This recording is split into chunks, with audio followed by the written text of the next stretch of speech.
नमस्कार, आप देख रहे हैं वी स्टार न्यूज। मैं हूं दिवाकर विक्रम सिंह। समय आता है और चला जाता है, लेकिन कुछ ऐसी यादें छोड़ जाता है जो हमारे लिए चुनौती भी बनती हैं और हमारे लिए सुनहरे भविष्य की नींव भी रखती हैं। इसलिए समय का सम्मान हमें जरूर करना चाहिए और अगर हमारे लिए कुछ यादें ऐसी हैं जो हमें आगे का संकेत देती हैं, आगे बढ़ने के लिए प्रेरित करती हैं, तो उसे भी हमें जहन में रखना चाहिए। सवाल यह है कि ये दुनिया उम्मीदों पर अगर कायम है तो उम्मीदें क्या होनी चाहिए, उस पर हमें जरूर चर्चा करनी चाहिए, जरूर मंथन करना चाहिए। हमारी संकल्पना में वैश्विक शांति एक ऐसा आग्रह है जो पूरी दुनिया का और मानवता का एक बड़ा संकल्प है कि हम शांति से रहें, आगे बढ़ें, तमाम वैश्विक चुनौतियों का मुकाबला करते हुए मानवता को 21वीं शताब्दी के उस चरम विकास के पथ पर आगे बढ़ाने के लिए हम प्रयास करें जो हमें करना चाहिए। विश्व बिरादरी में एक साथ आगे बढ़ने के लिए भारत की तरफ से अगर ये प्रयास किया जाता है तो भारत वैश्विक बिरादरी के सामने ये कह सकता है कि वो विश्व गुरु की भूमिका अदा कर सकता है। बात सिर्फ आर्थिक उपलब्धियों तक ही सीमित नहीं है, बल्कि मानव समाज का संपूर्ण सामाजिक, राजनीतिक और आर्थिक विकास संपन्न हो और कोई भूखा न सोए, कोई दरिद्र न रहे, कोई मुश्किलों में न फंसे और हर एक मजहब, हर एक इंसान एक दूसरे का सहयोग करे और उसका साथ दे। ये संकल्पना आपको आदर्शवादी लग सकती है, लेकिन वैश्विक विकास में अगर सचमुच में हम एक शक्ति के साथ आगे बढ़ते हैं तो हम ऐसा सुनिश्चित कर सकते हैं। इसलिए एवी स्टार न्यूज़ ने 2021 की यादों को आपके सामने रखा, जो 2021 में इतनी बड़ी चुनौती के रूप में हमारे सामने प्रस्तुत हुई, जब हमें व्यवस्था पर से विश्वास लगभग उठने सा लगा, लेकिन हुआ नहीं। दुनिया यूं ही कायम है और भविष्य की संकल्पना सबके जहन में बरकरार है। आखिर क्यों? क्योंकि हमारी उम्मीदें कायम हैं। इसलिए उम्मीदों पर खरा उतरना और उम्मीदों के लिए जो सोच है उसके लिए सकारात्मक प्रयास करना, ये भी एक बड़ी चुनौती है जिसे हमको स्वीकार करना चाहिए। हमने बात की उम्मीदों की और वैश्विक व्यवस्था में उस स्थिति की जब हम सोचें कि हमें क्या करना होगा। ये हम जानते हैं कि इस समय पूरी दुनिया एक धुरी पर एक प्रमुख ताकत के इर्द गिर्द आगे बढ़ती है। जी हाँ, हम बात कर रहे हैं अमेरिका की। 2021 में कुछ ऐसी घटनाएं और वहाँ के लोकतांत्रिक प्रक्रिया के तहत राष्ट्रपति के चुनाव में जो कुछ भी हमें देखने को मिला, तब ऐसा लगा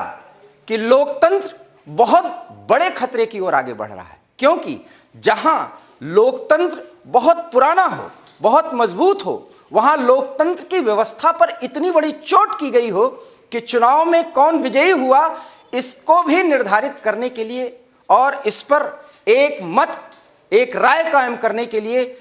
अमेरिकी प्रशासन को 1 से 1.5 हफ्ते लग गए और एक वर्तमान राष्ट्रपति ने एक चुने हुए राष्ट्रपति को गद्दी पर न बैठने देने की चुनौती दी। वो तमाम प्रयास किए गए और शायद तब एक ऐसी घटना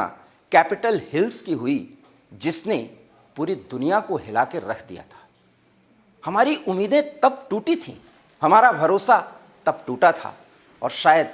वो जो भरोसा टूटा, उसके बाद जो कुछ भी प्रयास अमेरिका की जनता ने किया, वहाँ के प्रशासन ने किया, वहाँ के नए सरकार के मुखिया अर्थात राष्ट्रपति जो बाइडेन ने किया, वो काबिले गौर है। लेकिन व्यवस्था पर से विश्वास इसलिए भी उठा क्योंकि जो बाइडेन को यह माना जाने लगा कि वो अब तक के सबसे कमजोर राष्ट्रपति साबित होने जा रहे हैं, वो भी उन परिस्थितियों में जबकि जनता ने उनको इतने अच्छे मतों से विजयी बनाया था। कारण क्योंकि एक ऐसी स्थिति में जब डोनाल्ड ट्रंप अमेरिका के अगले राष्ट्रपति बनने की पूरी ख्वाहिश रख रहे थे और उसके लिए सारा प्रयास कर रहे थे, तब शायद उन्होंने ये नहीं सोचा था कि जिस लोकतांत्रिक प्रक्रिया के तहत अमेरिका आगे बढ़ता आ रहा है, सदियों से उसने उस व्यवस्था पर ही आगे बढ़ते हुए दुनिया में एक ताकत, एक रसूख को कायम किया और उसी पर चोट हुई थी। और शायद अराजकता की पराकाष्ठा उस दौर में हुई जब कैपिटल हिल्स की वो घटना हुई, जब राष्ट्रपति भवन व्हाइट हाउस में एक भीड़ ने कब्जा कर लिया। वो भी एक दौर था और आज फिर उम्मीदें बंधी हैं। जो बाइडेन सरकार चला रहे हैं और वैश्विक बिरादरी के सामने वो सब कुछ करने की कोशिश कर रहे हैं, वो बताने की कोशिश कर रहे हैं, जब वो ये समझाने में सफल हो रहे हैं कि अमेरिका अपनी दादागिरी से वैश्विक व्यवस्था को आगे नहीं बढ़ाना चाहता, बल्कि अपनी सामाजिक, राजनीतिक और सैन्य ताकत के बदले या उसके बूते वो लोकतांत्रिक देशों के साथ और ऐसे सरकारों के साथ समन्वय और सामंजस्य बैठाकर आगे बढ़ना चाहता है। इसलिए 2022 की उम्मीदें यही हैं कि वो अमेरिका जो सिर्फ अपने आर्थिक हितों के लिए पूरी दुनिया में वो सब कुछ करता है, उन सब मूल्यों को प्रेरित करता है जहां सिर्फ डिस्ट्रक्शन और संघर्ष होता है। मिडिल ईस्ट में आप देख सकते हैं, यूरोप में आप देख सकते हैं, एशिया में भारत और चीन को संतुलित करने के लिए अमेरिका के प्रयासों को देख सकते हैं। अफगानिस्तान के जरिए चीन, भारत और अफगानिस्तान को नियंत्रित करने के लिए भी अमेरिका के प्रयास को आप देख सकते हैं। लेकिन इस बार हमारी उम्मीदें बढ़ रही हैं, क्योंकि जब हम इस विश्व व्यवस्था में आ रहे हैं कि हम अमेरिका को भी ये बता सकें कि नहीं, आप सिर्फ अपने आर्थिक हितों की बदौलत पूरी दुनिया पर अपने हिसाब से अपने साम्राज्यवादी सोच को आगे नहीं बढ़ा सकते, और शायद इस बात पर अमेरिका सहमत भी होता है। हमारी उम्मीदें यही हैं कि ये व्यवस्था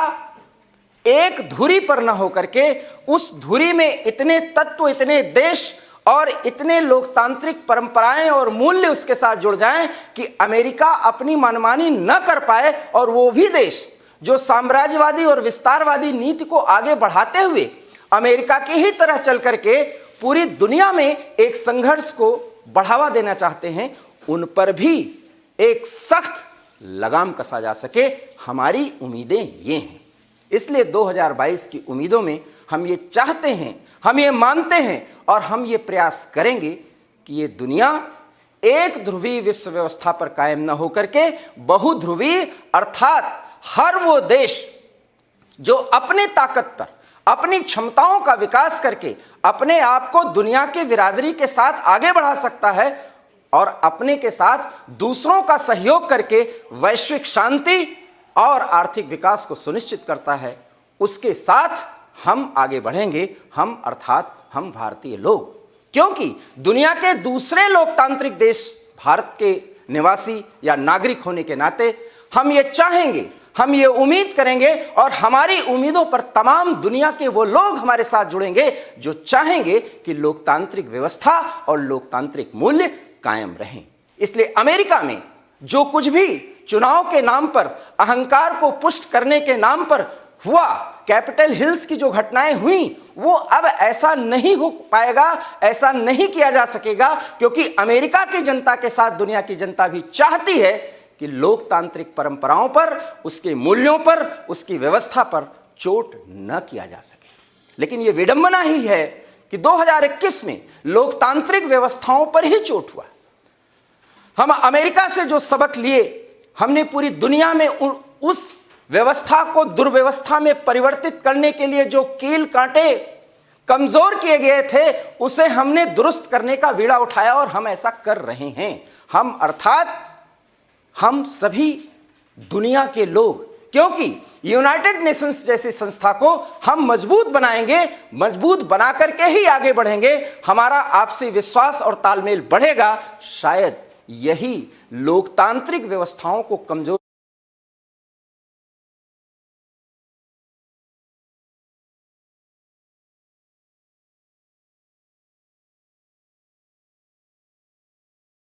ये कह सकें कि वो एक मजबूत लोकतांत्रिक देश के निवासी हैं, जहां उनके द्वारा चुने हुए प्रतिनिधि ही राष्ट्रपति बनेंगे और उनके द्वारा लिए गए फैसले ही अंततः मान्य होंगे। और शायद यही कारण था कि जो बाइडेन के कुछ ऐसे निर्णय शुरुआती दौर में इस तरह के रहे, जब अमेरिका ये दिखाता हुआ प्रतीत हुआ कि वो अब कमजोर हो रहा है, लेकिन लोकतांत्रिक मूल्यों के खातिर जो बाइडेन ने वो निर्णय लिया, उस समय ये कमजोरी दिख रही थी, आज वो ताकत के रूप में दिखने लगी है, क्योंकि पूरी दुनिया के सेंटिमेंट्स को और उन भावनाओं को एक साथ लेकर आगे बढ़ने का संकल्प लिया है अमेरिका ने। वो इस संकल्प में कामयाब हो और सबकी निगहबानी में साथ बढ़े, शायद 2022 की ये उम्मीद है। हमने अभी तक आपसे बात की अमेरिका की, हम कुछ चर्चा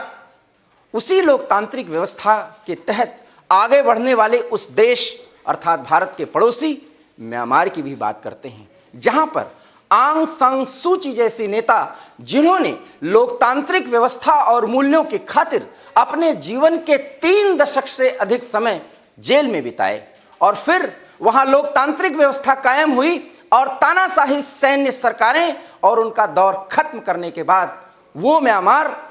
लोकतांत्रिक मूल्यों के तहत आगे बढ़ा और वहां पर सेना की अपनी मनमानी नहीं चली, लेकिन वही 2021 में उसके अंत तक आते आते वहां पर फिर सैन्य तानाशाही प्रभावी हुआ। आंग सान सू की जेल में डाल दी गई, उनको फिर सैन्य सरकार के निगहबानी में अपने जीवन को जीने के लिए मजबूर किया गया। शायद लोकतांत्रिक व्यवस्था पर यह भी एक बड़ी चोट थी और यह भी विडंबना है कि भारत का पड़ोसी देश, वहां पर यह सब कुछ हुआ। हमने लोकतांत्रिक तरीके से हमने अपने एक सीमित दायरे का इस्तेमाल करते हुए वैश्विक व्यवस्था के साथ जिस तरह से हमें समन्वय बनाना चाहिए वो प्रयास किया और एक नैतिक दबाव बनाया, लेकिन आज भी आंग सान सू की जेल में है, कैद में है और सैन्य तानाशाही मनमाने तरीके से म्यांमार के जनता के साथ व्यवहार कर रही है। इस चोट से भी म्यांमार उबरेगा, ये भी 2022 की हमारी उम्मीदें हैं। हम इन उम्मीदों पर कायम रहेंगे, क्योंकि ये पूरी दुनिया एक ग्लोबल विलेज के रूप में कन्वर्ट हो चुकी है। हमारा वो प्रयास, हमारा वो नैतिक दबाव और हमारे कई ऐसे डिप्लोमैटिक प्रयत्न इस बात को सुनिश्चित करेंगे कि म्यांमार में सैन्य तानाशाही की मनमानी ज्यादा दिन न चले और आंग सान सू की जैसी नेता, जो लोकतांत्रिक मूल्यों और परंपराओं की प्रतीक हैं, जिन्होंने अपना पूरा जीवन लोकतंत्र के लिए न्यौछावर कर दिया और म्यांमार की जनता को आगे बढ़ाने के लिए 21वीं शताब्दी के म्यांमार का नागरिक बनाने के लिए जो प्रयास आंग सान सू की ने किया, पूरी वैश्विक बिरादरी को साथ में लेकर के, शायद 2022 की उम्मीदों में हमारी उम्मीद यही है कि वो एक बार फिर आज़ाद होंगी और म्यांमार की जनता को आगे लेकर के फिर वो जाएंगी और म्यांमार की भी जनता पूरी दुनिया में शांति, सौहार्द और आर्थिक विकास को कायम करने के लिए इतने बड़े पहल करेगी कि दुनिया म्यांमार के लोगों का लोहा मानेगी। ये भी 2022 की हमारी उम्मीदें हैं। उम्मीदें हम कर ही सकते हैं, क्योंकि हमें उम्मीदों पर खरा उतरना है, क्योंकि हम ठहर नहीं सकते, क्योंकि समय कभी रुकता नहीं, लेकिन समय बड़ा गतिशील है। 2021 में कुछ एक ऐसी यादें भी हमारे सामने आईं जब विस्तारवाद के नाम पर लाल झंडे के तले एक ऐसा प्रयोग करने वाला देश, जिसने पूरी दुनिया में सिर्फ कुछ आसान शर्तों पर लोन दे करके दुनिया को कॉलोनी बनाने के लिए, अपनी कॉलोनी बनाने के लिए, अपनी मनमानी करने के लिए, अपने आर्थिक हितों को साधने के लिए आगे बढ़ा। हमने उस पर भी लगाम कसा, लेकिन आज भी वो देश मनमानी करने पर उतारू है और तमाम वैश्विक नैतिक मूल्यों के साथ वो खिलवाड़ कर रहा है। हम बात कर रहे हैं चीन की, और चीन के उस नेता की जिसे चीन के लोगों को मजबूर किया जा रहा है कि उसे इतना महान बताएं जैसा महान उनके नेता थे माओ से तुंग। जी हां, माओ से तुंग से भी ज्यादा ताकतवर बनाया गया है सी शी जिनपिंग को, जो वर्तमान राष्ट्रपति हैं। और उनकी यह ताकत इतनी ज्यादा हो चुकी है कि उन्हें इतने आसानी से अब उनके पद से हटाया ही नहीं जा सकता। यह भी विडंबना है कि लाल झंडे तले जिस पूंजीवाद का प्रयोग चीन ने वहां के जनता के सुखों और उनके सोच की कीमत पर किया है, शायद ये दुनिया नहीं जानती। लेकिन वही चीन आज अपनी ताकत को पूरी दुनिया में दिखा रहा है। लेकिन 1 अरब से अधिक चीन के लोगों की उस सांस पर, उनकी उस तड़प पर, उसकी कीमत पर, जो शायद पूरी दुनिया नहीं जानती। क्योंकि चीन में लोकतंत्र का चौथा स्तंभ अर्थात अखबार, टेलीविजन और समाचार पत्र वही कहते हैं, वही बोलते हैं जो शी जिनपिंग चाहेंगे और वहां के मार्क्सवादी या आप कहें माओवादी विचारधारा के कर्ता धर्ता और रणनीतिकार चाहेंगे। और शायद यही कारण है कि माओ त्से के बराबर का दर्जा पाने वाले शी जिनपिंग, हम ये संकल्पना और हम ये आशा करेंगे, हम ये विश्वास करेंगे कि वहां की जनता शी जिनपिंग के कार्यों का मूल्यांकन करे और लोकतंत्र के प्रति, मानवता के प्रति यदि उनका आग्रह है या उनकी सोच है, तो वो भी समझे कि उनको अपने नेता को भगवान या देवतुल्य बनाना है या एक ऐसा नेतृत्व करता जो उनके हितों के लिए काम करे। और शायद चीन में इस तरह के क्रांति की एक शुरुआत, उसकी एक सुगबुगाहट आने वाले समय में ताइवान जैसे मुद्दे पर चीन की मनमानी के कारण बन सकता है। हांगकांग जैसे देश के साथ जो कुछ भी चीन कर रहा है उस पर बन सकता है, जब चीन अपने मनमानी के लिए, अपने आर्थिक हितों को साधने के लिए, जो किसी भी तरह से पूरी दुनिया की शांति के लिए एक बहुत बड़ा खतरा है, उस पर अटैक किया जाएगा। इसलिए क्वाड जैसी संस्था जो इस समय पूरी दुनिया में चीन को रोकने के लिए एक बहुत बड़े ग्रुप के रूप में सामने आ रही है, उसका और विस्तार होगा। और फिर नंबर 2, माओ त्से तुंग की स्थिति में पहुंचने वाले शी जिनपिंग की स्थिति कमजोर होगी। शायद 2022 की उम्मीदों में हर भारतीय के दिल में यह बात जरूर होगी, होना भी चाहिए। क्योंकि जिस मानवता के साथ, जिस मूल्यों के साथ और जिस मानवतावाद में जो चीन विश्वास करता है, कोई गौर करे वहां पर उन उइगर मुसलमानों के साथ क्या हो रहा है, जहां उनकी धार्मिक मान्यताएं, उनकी धार्मिक क्रिया पद्धति और उनकी पूजा पद्धति पर चाइनीज अंदाज में रोक लगाने की एक बड़ी कवायद की गई है। और उस कवायद में माओ त्से तुंग बने शी जिनपिंग सफल हो रहे हैं और इसे पूरी दुनिया देख रही है। लेकिन उसका प्रतिरोध भी करने की एक ताकत रखता है तो वो भारत है। इसलिए शी जिनपिंग वहां के माओ त्से तुंग बने, वहां के कर्ता धर्ता बने, लेकिन भारत ये हमेशा बताएगा कि चीन माओ की राह पर नहीं चल रहा है। माओ का वो समय चीन को आधुनिक चीन बनाने की संकल्पना के लिए था। माओ बनने के बाद शी जिनपिंग आज जो कर रहे हैं वो विस्तारवादी चीन का एक रवैया और एक अस्तित्व पाने की कोशिश कर रहे हैं, जिस पर पूरी दुनिया लगाम कसेगी। क्योंकि अब संघर्ष विस्तारवाद और लोकतांत्रिक मूल्यों के साथ है और उन लोकतांत्रिक मूल्यों का सीधा सीधा हनन शी जिनपिंग करते हैं। इसलिए कम से कम हम भारतीय उन्हें माओ त्से तुंग के बराबर का दर्जा नहीं दे सकते। क्योंकि आज पाकिस्तान के बाद भारत का नंबर 2 दुश्मन अगर कोई है तो वो चीन है। और वो चीन न सिर्फ भारत के लिए बहुत बड़ा खतरा है, बल्कि पूरी दुनिया में जो भी शांति और अमन कायम करने की कोशिश की जा रही है उसके लिए भी एक बड़ा खतरा है। तो हमने बात की शी जिनपिंग की, बात कुछ और भी होनी है। क्योंकि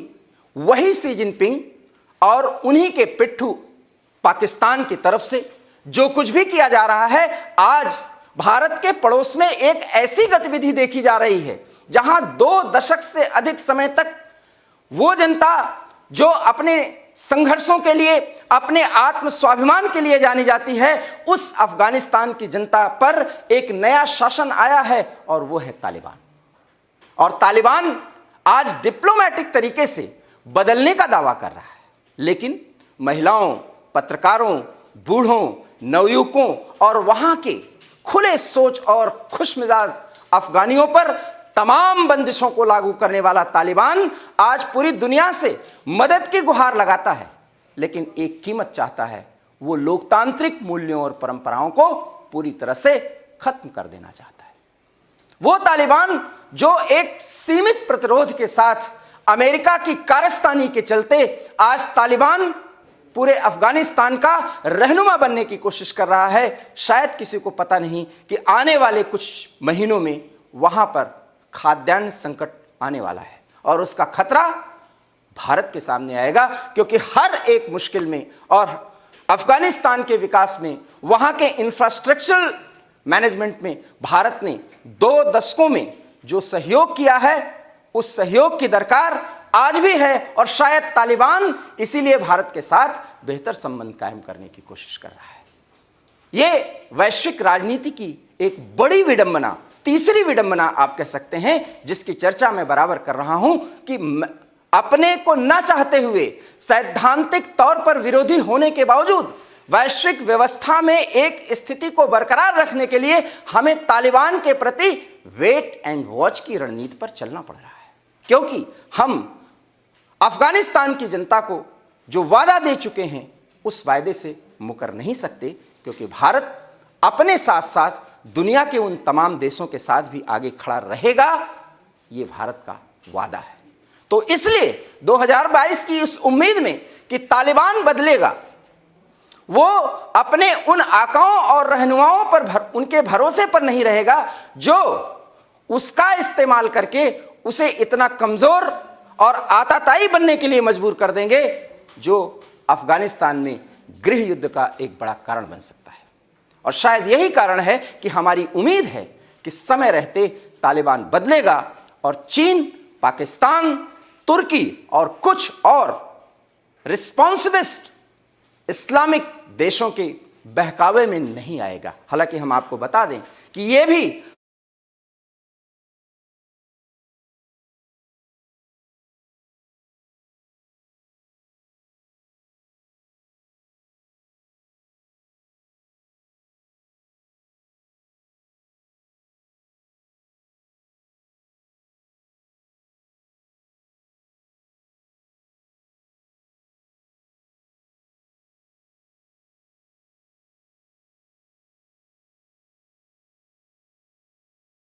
सबसे बड़ी उम्मीद होगी और इस उम्मीद के पूरा होने पर हमें लगेगा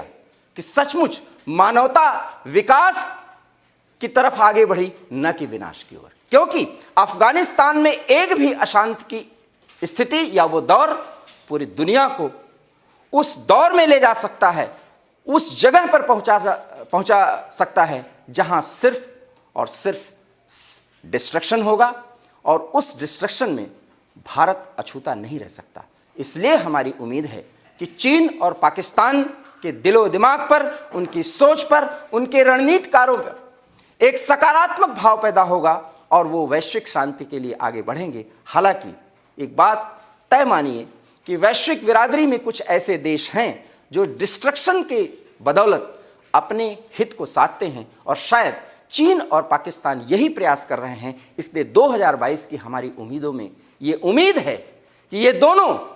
पूरी दुनिया की निगहबानी में आएंगे और अपने आप को नियंत्रित करने की कोशिश करेंगे, और साथ ही साथ तालिबान अगर किसी गलतफहमी का शिकार अब तक है तो वो गलतफहमी दूर होगी और वो अपने वैचारिकी और अपनी सोच में बड़ा बदलाव करेंगे और अफगानिस्तान के लिए कुछ बेहतर करने की कोशिश करेंगे। हम सिर्फ उम्मीदें ही कर सकते हैं, क्योंकि एक बार फिर हम आपको याद दिलाएं, उम्मीदों पर ये दुनिया कायम है। हम बात कुछ ऐसे मूल्यों पर भी करते हैं, कुछ ऐसी शख्सियत पर भी कर सकते हैं जिन्होंने पूरी दुनिया में एक ऑर्डर पैदा करने के लिए, एक स्थिति को, एक वस्तु स्थिति को बेहतर करने के लिए बहुत कुछ प्रयास किया, और उसमें जर्मनी की chancellor, x chancellor Angela Merkel ने जर्मनी को 2 दशक से अधिक समय तक जो कुछ भी दिया, आज जर्मनी यूरोप में एक मजबूत देश माना जाता है। और शायद उसके पीछे एक ही कारण था कि वहां पर मानवतावादी, लोकतांत्रिक और विकास के लिए मानव का दोहन न हो, बल्कि विकास के लिए एक बेहतर प्रयास हो, ताकि उस देश के विकास के साथ साथ उसके आसपास, पड़ोस और पूरी दुनिया में वैश्विक शांति और एक ऐसी ऑर्डर की स्थिति बने जिसकी दरकार पूरी दुनिया को है। उन एंजेला मर्केल का शासन का एक दौर समाप्त हुआ। लेकिन ये लोकतंत्र की एक और बड़ी खासियत है कि यहाँ व्यक्तित्व का उभार होता है,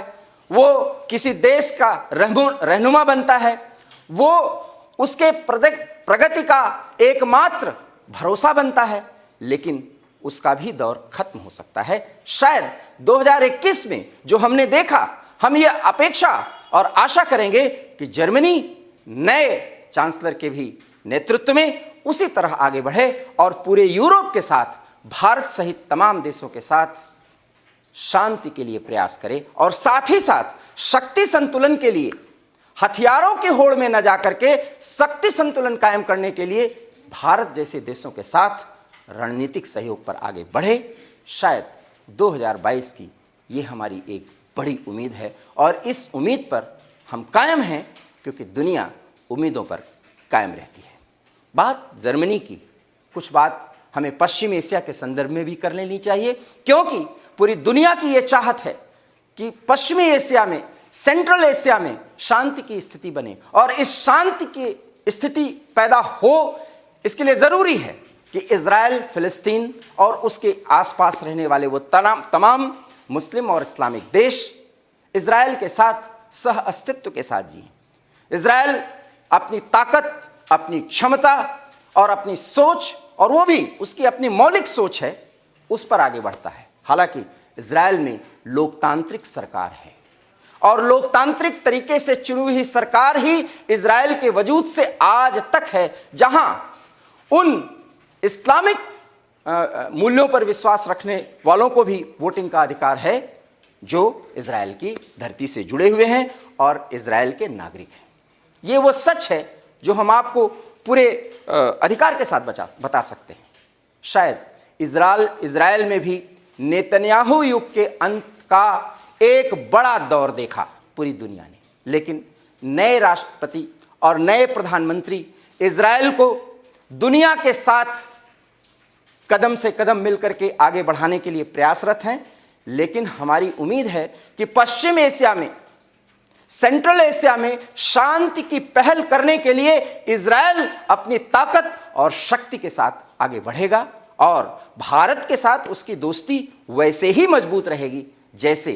2021 के मुश्किलों के दौर में भी रही। हमारी उम्मीद इजराइल से इसलिए भी है क्योंकि इजराइल न सिर्फ हमारा रणनीतिक सहयोगी है, बल्कि हर एक उस मुश्किल में जब कट्टरवादी ताकतें भारत के खिलाफ सरगर्म होती हैं, तब सैनिक, आर्थिक और उस हर क्षेत्र में जहां इजराइल अपने आप को मुश्किलों से निकालते हुए एक बड़ी ताकत के रूप में अपने को बनाया है, वो सारी सेवाएं भारत को देने के लिए तैयार रहता है। इसलिए हमारी उम्मीद है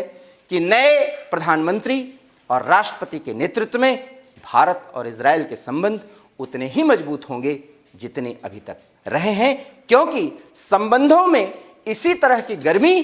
भारत के लिए एक ज़रूरत है। ये भी हमारी उम्मीद है और इस उम्मीद पर भी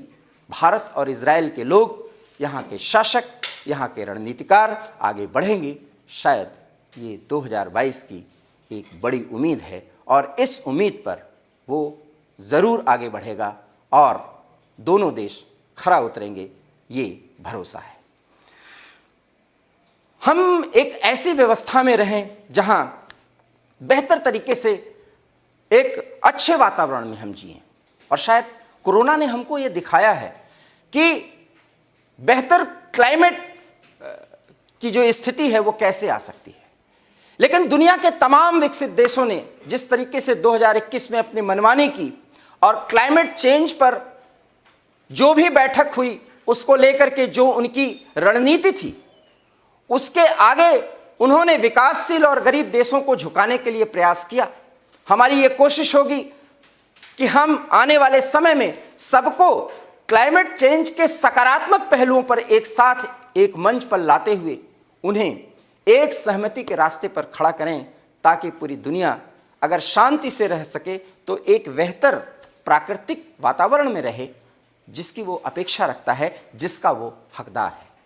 2022 में हमारी यही उम्मीद होगी, क्योंकि 2021 में क्लाइमेट चेंज पर हमने कुछ खास हासिल नहीं किया और जो कुछ भी हासिल किया उसमें सिर्फ और सिर्फ गतिरोध है, प्रतिरोध है और विरोध है। उस विरोध के आगे बढ़ते हुए हमें सहमति के रास्ते पर एक मत एक राय से बेहतर क्लाइमेट के लिए प्रयास करना होगा। 2022 की शायद ये सबसे बड़ी उम्मीद है। हम बात उम्मीदों पर ही कर रहे हैं, तो उम्मीदों पर सबसे बड़ी ठोकर और सबसे बड़ा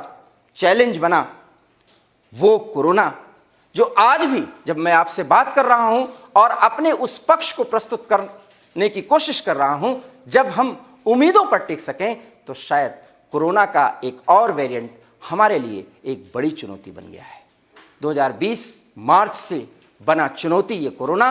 हमारे लिए मुश्किलें ही पैदा कर रहा है, लेकिन जिन जिन परिस्थितियों से गुजरते हुए भारत ने, पूरी दुनिया के तमाम वैज्ञानिकों ने, सरकारों ने यह प्रयास किया है कि मानवता के सामने चुनौती बना कोरोना एक बार फिर चुनौती ही बनकर के खड़ा हुआ है। हम इन चुनौतियों से निपटेंगे और पूरी मानवता में एक बार फिर बेहतर स्वास्थ्य की संकल्पना के साथ एक नया संदेश देंगे कि हमने कोरोना के हर वेरिएंट को हराते हुए इस वायरस को पूरी तरह से पूरी दुनिया से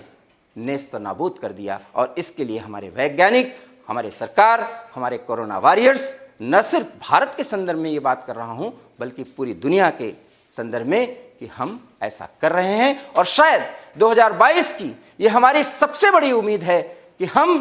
कोरोना से लड़ते हुए, कोरोना से जंग करते हुए उसे न सिर्फ हराएंगे बल्कि कोरोना मुक्त पूरी दुनिया को बना करके आने वाले किसी भी वायरस अटैक के प्रति पूरी दुनिया के लिए एक ऐसा आवरण, एक ऐसी व्यवस्था तैयार करेंगे जहां इस तरह के वायरस अटैक के बाद मानवता के सामने एक बड़ी चुनौती न पैदा हो। एक बार फिर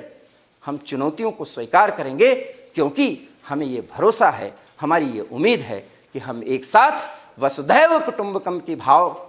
और उस भावधारा को आगे बढ़ाते हुए पूरी दुनिया में अमन, चैन और शांति कायम करने के लिए प्रयत्नशील होंगे। और शायद भारत इस क्षेत्र में एक बेहतर प्रयास करेगा और मेक इन इंडिया के तहत बहुत सारे प्रयासों के बाद अपने आर्थिक, सामाजिक, राजनीतिक स्थिति को मजबूत करते हुए वैश्विक गुरु की उस पदवी को हासिल कर लेगा जिसे 135 करोड़ से अधिक की आबादी मानती है, चाहती है, और ये उसका सपना है। एवी स्टार न्यूज़ में उम्मीदों का ये स्पेशल आपको कैसा लगा? आप ज़रूर अपना फीडबैक दीजिएगा। हमने कोशिश की है क्योंकि उम्मीदों को जगाना, भरोसे पर कायम रखना हमारा उद्देश्य है। फिलहाल इस खास पेशकश में इतना ही। देखते रहिए एवी स्टार न्यूज़। दीजिए इजाज़त। नमस्कार।